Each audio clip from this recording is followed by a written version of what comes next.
The amount allocated to each separate performance obligation reflects the consideration to which a vendor expects to be entitled in exchange for transferring promised goods or services to the customer. This is the textbook definition. In this definition, you will notice use of word expect. That means a scope for doing estimate is open. Standard states that transaction price should be allocated to each performance obligation on the basis of their relative standalone selling price. So, standalone selling price is the default method for allocating transaction price to each performance obligation. However, standard does not preclude use of other methods to allocate transaction price if that is more appropriate. Standalone selling price is the price at which you would sell a goods or a service separately to a customer. In simple words, this is the market price of the goods or service. The best evidence of a standalone selling price is the observable price of a goods or service sold in similar circumstances and to similar customers. When standalone selling price is not directly observable, you should make an estimate. Let us take an example to get our head around this basic concept. You signed a contract with ABC Limited to sell them product A, B and C for a total consideration of $500.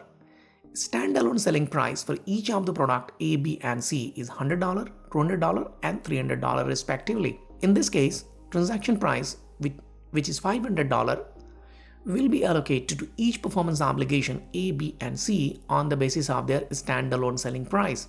So, first you determine relative percentage of a standalone selling price across all the three products, which is 17%, 33% and 50%, and then allocate transaction price, that is $500 in that ratio across all the products A, B and C, and thereby price allocated to product A is $83 and price allocated to product B is $167 and price allocated to product C is $250. Totaling $500, that is total value of the contract. This is the key idea with respect to allocation of transaction price to each performance obligation. That is, by default, transaction price has to be allocated to each performance obligation in the ratio of their relative standalone selling price.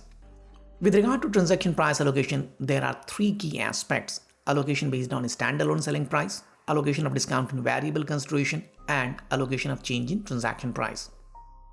Allocation based on standalone selling price is the default method. So if you have observable selling price available, then just use the relative standalone selling price to allocate transaction price to each performance obligation.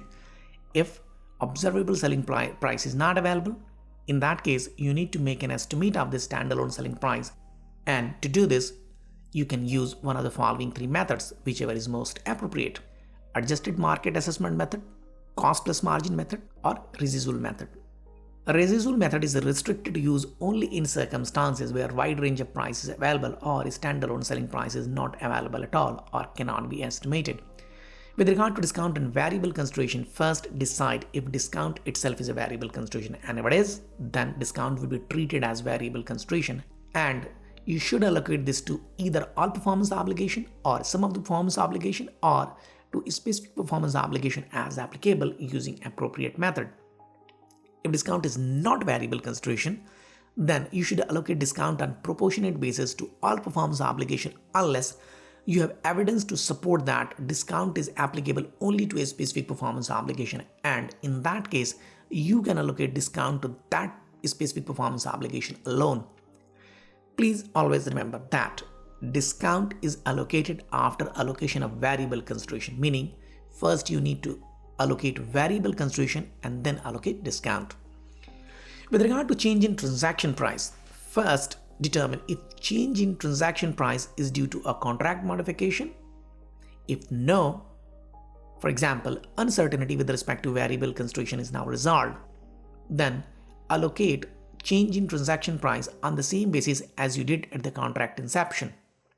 But if yes, then further evaluate if modification is treated as a separate new contract, and if yes, then treat this as a new contract and a new 5-step model begin. If no, then evaluate again if existing contract is terminated and a new contract is created, and if yes, then allocate variable consideration to existing performance obligation to the extent applicable and allocate remaining change in transaction price to performance obligation in the modified contract. It is possible that contract is simply modified, for example, incentive amount is increased. In that case, allocate change in transaction price on the same basis as its contract inception. Please also remember that while doing reallocation of the transaction price, change in standalone selling price after contract inception has to be completely disregarded. Meaning, change in transaction price after contract inception will not alter transaction price allocation percentage to each performance obligation. Though use of relative standalone selling price is the default method for allocating transaction price to each performance obligation, but standard does not preclude use of other methods to allocate transaction price if that is more appropriate. Thank you.